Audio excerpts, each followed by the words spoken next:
Joe on the beach. I'm looking over, as you can see in the photograph, I'm looking over his shoulder.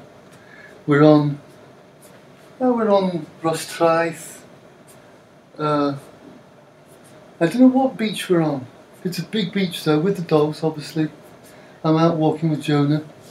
Julia may be working, and it's this scene is, to me, it's like it's Newton, you know, picking up a few bright pebbles on the beach, and it's everyone, every child experiencing the world. You know, that's Jonah. That's Jonah for me. He's everyone, and he's Newton making experiments and having experiences.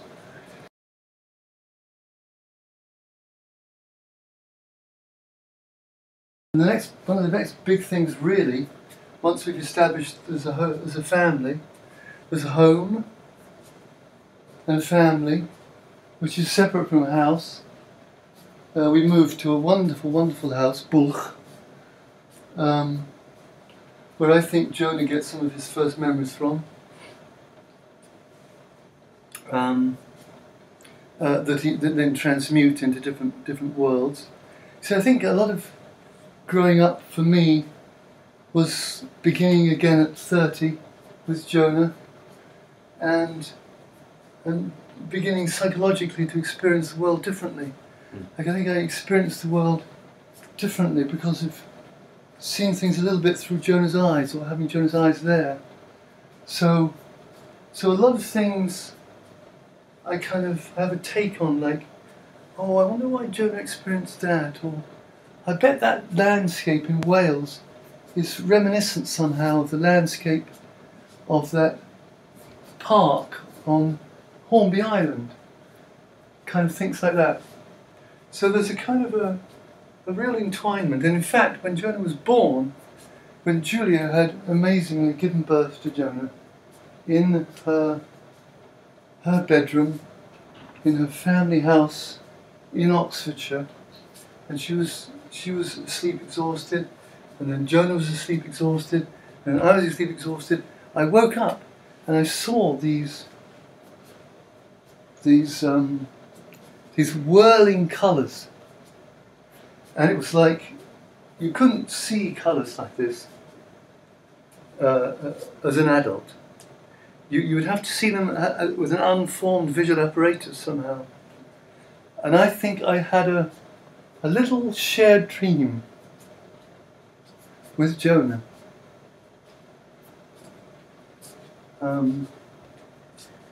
Dear Julia was too sound asleep, I expect, from all our exertions, but then we all woke up and we all had fun together. We're going to start this group of haiku with, I believe, the oldest haiku I ever wrote, and I wrote it in Britain, which is why I use the word autumn instead of fall.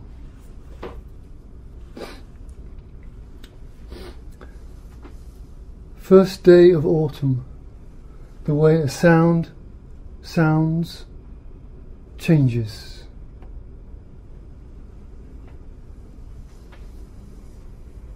First day of autumn, the way a sound sounds changes. Fall rains, play ping pong all day on the deck roof.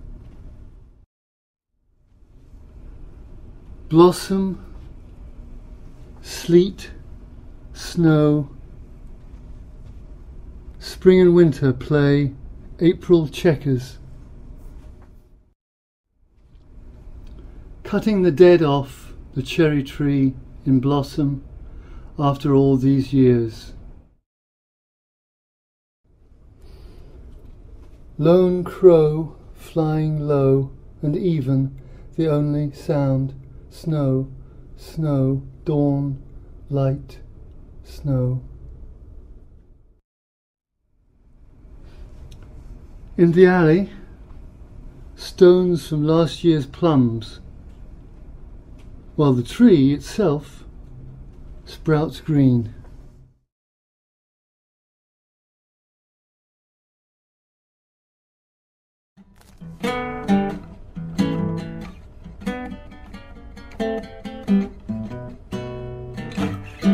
She's my keeper, she's my ball and chain.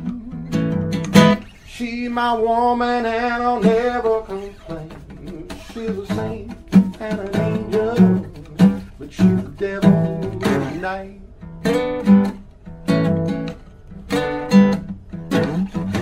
Every single night, baby, I'm so satisfied.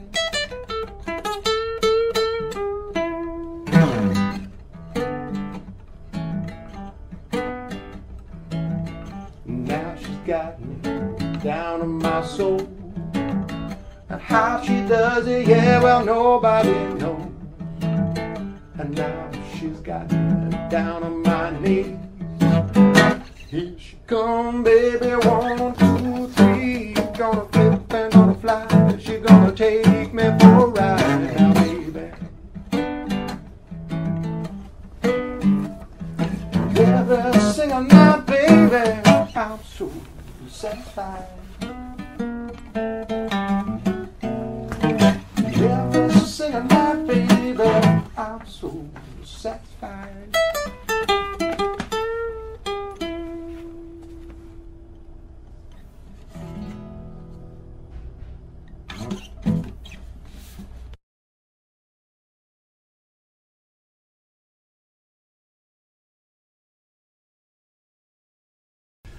Okay, this is a set of haiku with family, about family themes. Opened with cash theft in mind, instead find a condom in Dad's wallet. Circa 20th century. Surprise ending. Next to me, a woman to whom I am married sleeps.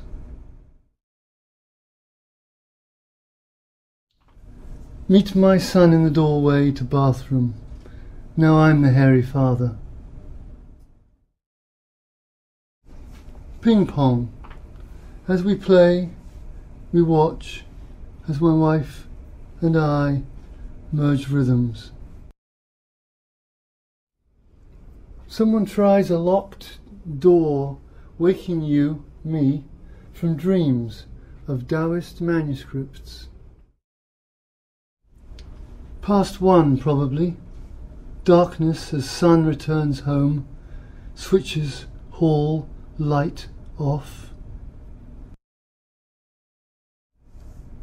Dad's red sickle in the stowed suitcase on the flight back home.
The officer in charge at last lost his temper and called out to one of his men, "Give that man a blow or two and get some sense out of him." At this, the wife could not restrain herself. "Please, kind officers," she cried, "do not strike him. He is my husband." "I won," shouted the fool immediately, "so you have to shut the door."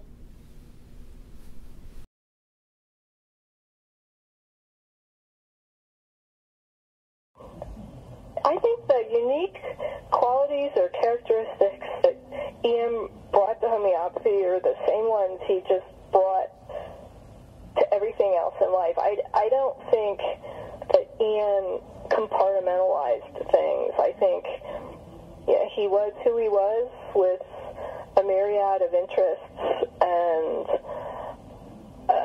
he brought all of that to everything that he did. And like for me, like, yeah, he was a colleague, but more than anything, I saw him as a friend. And so I got to know so much about him that was apart from homeopathy, and yet it informed his homeopathy. I would say what was unique about him, just as a person, to me, I mean, I have a biology background, right? And he has a background in literature. I took as few literature courses as I could. And so he was the word guy. I mean, he loved words, and he loved narratives, and I think whether it was with a book of literature or whether it was a person telling the story of their life, he used that background of looking at the layers of the stories within the stories of a narrative to understand the person. And he would,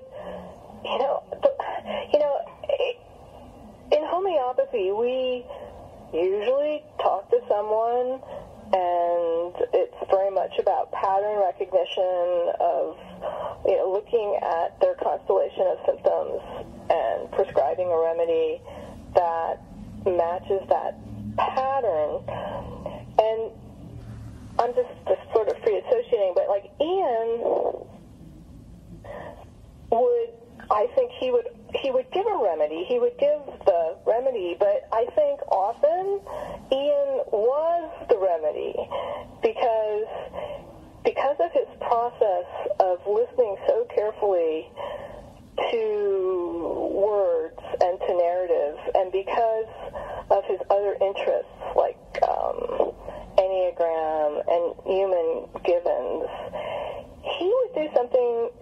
I think, I wasn't his patient, but just from him talking to me about his patients, he would also digest what the person said and turn his kaleidoscope and take all the highlights and the themes and the connections between everything they said, and I think offer it back to that person in a way that it in itself would be a remedy, if that makes sense. I don't know anybody else in the homeopathic community who does that.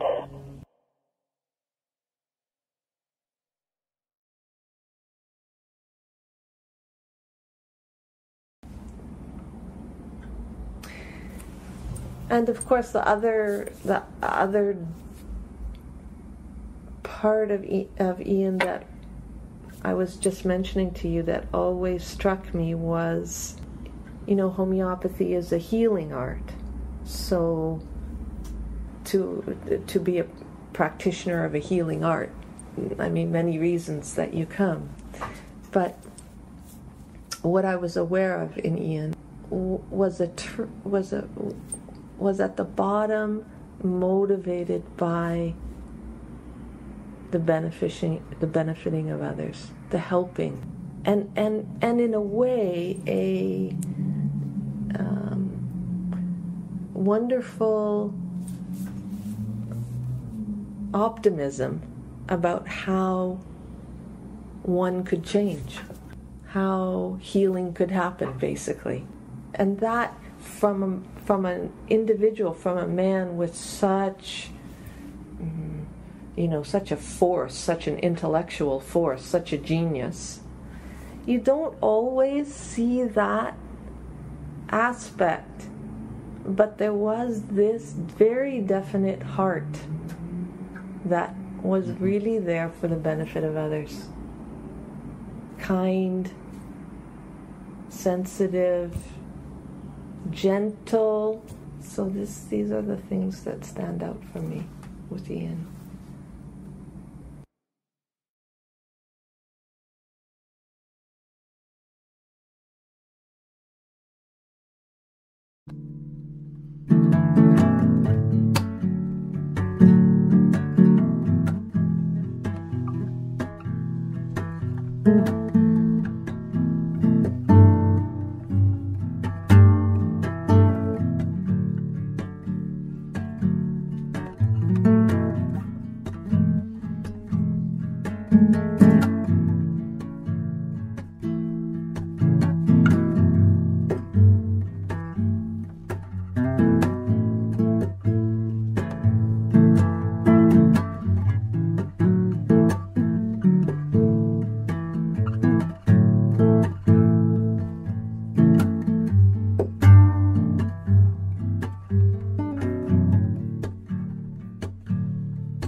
smell of cilantro rises as I submerge a bunch in the sink.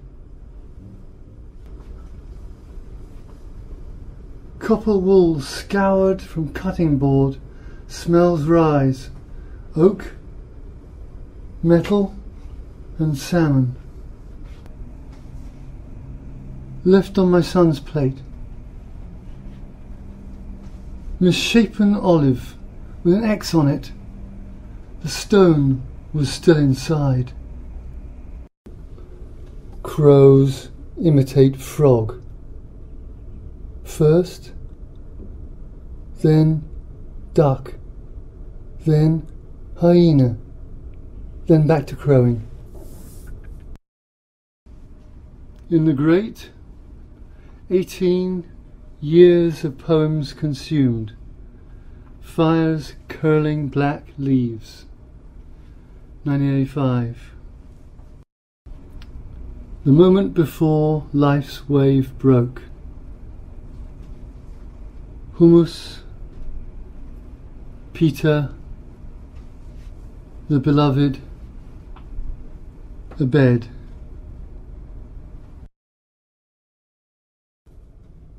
Garbage truck backs up. Again heard bird call. E, e, e, e, e, e, e, e.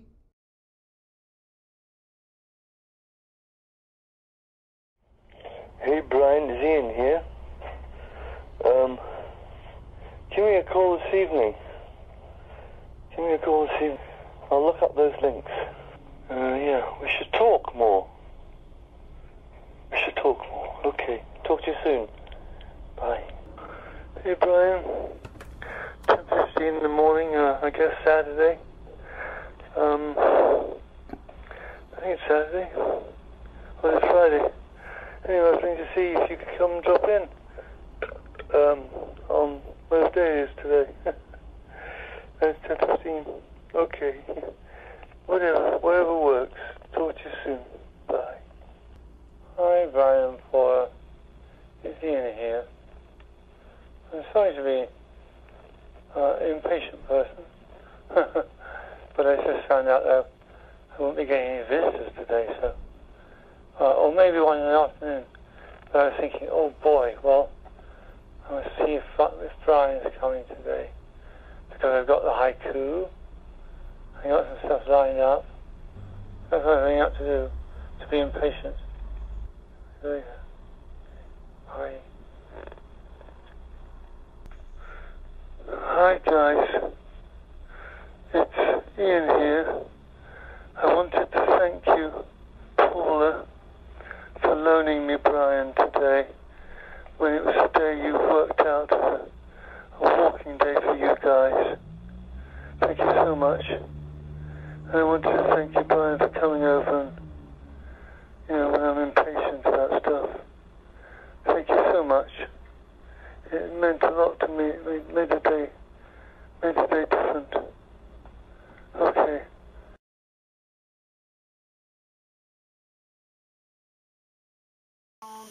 The other side, are you looking back at me? Silver sparkles in the moonlight, hear you whisper in the wind. Ship is passing in the dead of night, hear you crying in the wind.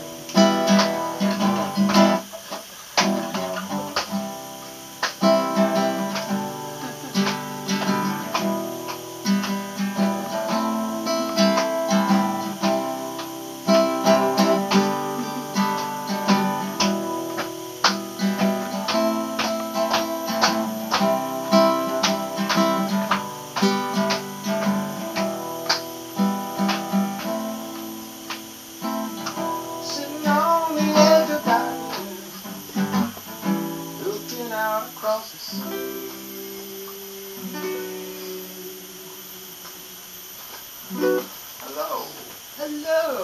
It was so lovely to see you.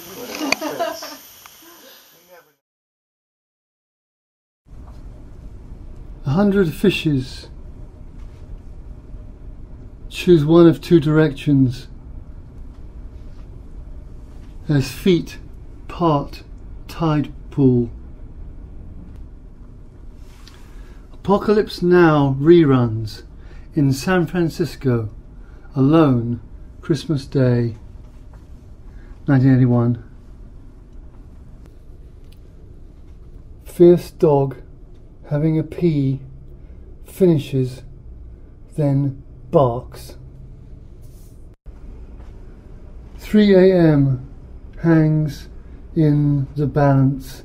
Sudden quiet, no one wants to be weighed. April 2015. Was riding along on the silence bicycle. Fell off again. Spoke. A 3-eagle corkscrew opens the bottle of an almost calm bay. That one's particularly for Julia. So Jem and I were sitting around the house, and Iain walked in with this huge mushroom, and it was a mushroom that he'd found when he was out walking along past New Brighton Park, and which he forced me to explain to that, like inches of dimension of which tree and where, and there's a kind of tension in her voice, which made me realise, I walked into the hands of like a gold digger or somebody. This is not an ordinary mushroom. No, it was not an ordinary mushroom by any description. Even just physically looking at the mushroom, you could tell it wasn't an ordinary mushroom, which is obviously what caught Ian's eye. It was a big, powerful mushroom with a head that's about 8 inches across and a couple inches deep, just the head on it. And so he walks in with this mushroom, wondering what it is. I take it out of that jacket. It was that jacket, yeah, that's right. It's bundled up in that jacket. Yeah, and so it was a mushroom that I knew well, and the extraordinary part of it was that we needed Iain to find the mushroom and be curious enough to bring it over to my house. We needed me to identify it, and then what was it? It was an Agaricus Augustus, which is Augustus. Yes, the prince of Agaricus. And then Jem, of course, is a chef, so she knew how to prepare it. So between the three of us, it was just this perfect afternoon. It was a perfect afternoon. It really was. It really was. It was just unbelievable. It just came together so right. Yeah, and we had absolutely all the ingredients there by some miracle. Yeah. And I think we actually used some of Mariko's sake because we didn't have any white wine, so we substituted sake, which probably made it better. How was it prepared? Well, I think we all sort of helped with preparing. I think we were all sous chefing. Yeah, we were. I think Iain and I were sous chefing, and Jem was directing. She knew how to make it just the right consistency before you add the broth and the milk and all that stuff. You take off the broth and you put the broth back on. Yeah. Oh, really? Very, very clever. Yeah, you get the moisture out of the mushroom first, so you partially cook it, and then it sort of drains of all the liquid in it, and then we poured that off, and then we sautéed it dry, and then added lots and lots of butter and a little bit of sake, and at some point we added the broth back and some flour back and made kind of a roux, yeah. And then 20 minutes later or so we had this delicious soup. Wow. Which I've heard stories about many times, but never experienced. So wonderful. I think you and I were hungry, and then Jem was trying to pretend she wasn't hungry, but she got well into it. Yeah, she got well into it. Eaten some massive, like 2 bowls of salad from your garden or something. Yeah. But we were hungry. Yeah, we were up for a meal. Who's not hungry for that kind of a meal? It's fresh. Yeah.